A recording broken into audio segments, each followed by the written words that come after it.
Sayın Büyükşehir Belediye Başkanım, kıymetli misafirler, Anadolu'nun yiğit insanları, Yörükler, Türkiye'nin dört bir yanından gelen kıymetli hanımefendiler ve beyefendiler, değerli basın mensupları, ben aranıza biraz geç katıldım. Daha önceden planlanmış bir güvenlikle alakalı toplantıyı ancak bitirip gelebildim. Bunun için geç kaldığım için özür diliyorum. Sözlerimin arasında eğer daha önceden konuşulmuş şeyler vardı, onun tekerrürü olursa da bunun için şimdiden özür diliyorum. Sayın Başkanımız Abdullah Bey yönetim kurulu ile beraber ziyaretime gelip böyle bir toplantının yapılacağını söyleyince sadece heyecanlanmakla kalmadım. Aynı zamanda böyle bir toplantıya mutlaka katılmam gerektiğini de kendilerine söyledim. Şunun için Yörüklük dediğimiz zaman aslında Türkiye ait olan, Türk milletine ait olan, sadece Anadolu coğrafyasında değil, dünyanın dört bir yanında, hatta daha geriye gidelim, bizim binlerce yıllık Orta Asya'dan başlayan serencamımıza dair her şey var. Ben birkaç yıl önce Türklerin ata toprağı olan Orta Asya'daki coğrafyaya bir vesileyle gitmiştim. Biraz resmi ziyaret, biraz gezi. Orada gerek Türkler de yaşıyor ama Türklerin dışında yaşayan unsurlar. Ben bahsettiğim yer Moğolistan. Moğolistan'da binlerce yıl bizim önce terk ettiğimiz topraklarda bugün Anadolu'nun muhtelif yerlerinde yaşanan hayata benzer bir hayat yaşanıyor. Irkların kesişmeleri noktası ayrı bir tartışma konusu.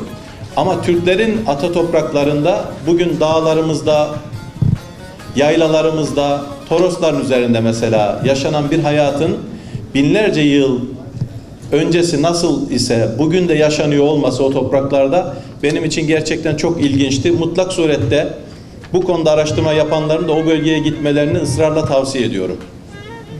Şimdi Yörüklük dediğimiz zaman hakikaten Türkiye ait olan ne varsa, Türk milletine ait olan hangi değer varsa o var.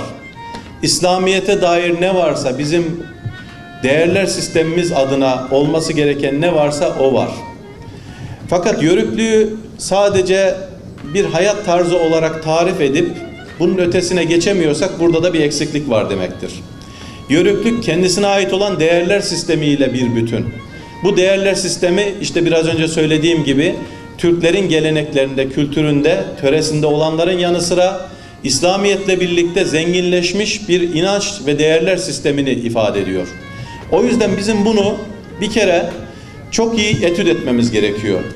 Etüt ettikten sonra da bu coğrafyada sadece içinde bulunduğumuz bölgede değil, dünyanın genel açısından söylüyorum, Türkiye Cumhuriyeti gibi ve Türk milleti gibi bir takım iddiaları olan fazla millet yok.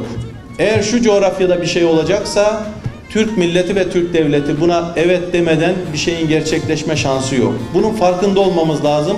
Bunun altyapısını çok iyi oluşturmamız lazım.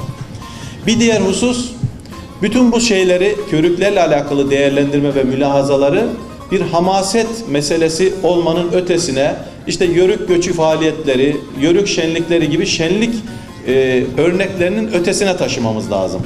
Bunun için de akademik çalışmalara ihtiyaç var. Bunun için akademisyenlerimizin de bu alanda faaliyet gösteren araştırmacılarımızın da işin içine girmesine ihtiyaç var. O yüzden de Yörükler Derneğimizi gösterdiği bu teşebbüsten ve cesaretten dolayı kutluyorum. Bizim mutlaka geleceğe daha emin adımlarla yürümemiz lazım. Bildiğiniz gibi Birleşmiş Milletler sistemi içerisinde somut olmayan kültürel varlıklar ya da kültürel miras diye tanımlanan bir kategori var. Bir toplumun hayat tarzı, yaşam tarzı, onların hepsi UNESCO'nun, Birleşmiş Milletler'in büyük bütçeler de vererek koruma altına aldığı hususlardan bir tanesi. Biz özellikle dünyanın gözünün üzerimizde olduğu bir yerde yaşıyoruz, bir coğrafyada yaşıyoruz. Antalya gibi sadece yılda gelen 12 milyon turist değil, aynı zamanda burada yaşamayı seçen çok sayıda, işte Antalya için konuşursak 80 bin civarında yabancı uyruklu insana da ev sahipliği yapan bir ilde yaşıyoruz. Tabii Yörüklüğü sadece bu ille sınırlı tutmuyoruz ama Antalya özelinde konuşacak olursak bizim Yörüklüğe ait olan değerlerimizi başkalarına tanıtmak, eğer buradan başkalarının alabileceği bir fazilet, bir güzellik varsa da onu almasına fırsat vermemiz gerekiyor.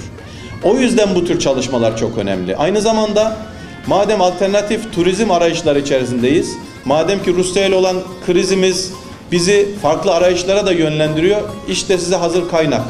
Bir yörüğün hayat tarzı, onun sahip olduğu değerler sistemi bir yabancı için de son derece cazip. O yüzden bizim turizmde mutlaka azıcık şöyle denizin içlerine taşınıp Torosların eteklerine gidip veya yaylalarımıza çıkıp mutlaka o varlıklarımızı, değerlerimizi, sahip olduğumuz kültürü insanların insanlarla, insanların hayvanlarla, insanların tabiatla, bitkiyle ilişkilerini de dahil edecek şekilde başkalarına göstermemiz gerekiyor. Yani biz başkasının malını onlara satmak yerine kendi öz malımızı, öz sermayemizi de satıp turizmden bir anlamda insanların gelir kapısına da daha fazla sahip olmasının yollarını bulmamız gerekiyor. Ümit ediyorum bu çalışma ona da bir başlangıç teşkil eder. Bu sempozyum tabii bir başlangıç. Belki eksiklikleriyle olacak, bilemiyorum. Yani şu anda katılımın bu kadar yoğun olması beni gerçekten mutlu da ediyor. Türkiye'nin muhtelif yerlerinden belli ki gelenler var.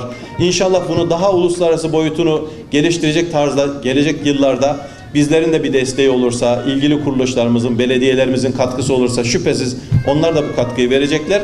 Daha da ileriye taşımamız gerekiyor. Ama bu başlangıç gerçekten çok önemli bir şeydir ve Antalya'da olması da hepimizi mutlu eden, gururlandıran bir husustur. Bunun için de başta Yörükler Derneğimizin başkanı Sayın Abdullah Bey olmak üzere bütün yönetim kurulu üyelerini, emeği geçen herkese teşekkürlerimi sunuyorum. Bu çalışmanın başarılı olmasını ve neticelerinin de bu milletin bekasına, bu milletin kültürüne, bu milletin çocuklarının geleceğine yönelik katkılar sunmasını temenni ediyorum. Hepinize sevgi ve saygılarımı sunuyorum. Efendim lütfen ayrılmayın. Plaketiniz var. Şöyle buyurun. Sayın Valimizin de organizasyonumuzda katkıları yadsınamaz. Kendisine teşekkür etmek adına Yörükler Derneği Başkanımız bir plaket sunacak. Biz de kendilerine, sizleri burada buluşturma fırsatı veren tüm sponsorlarımız, Antalya Valiliğimiz, Antalya Büyükşehir Belediye'miz, Muratpaşa, Konyaaltı ve Kepez belediyelerimiz adına teşekkür ediyoruz.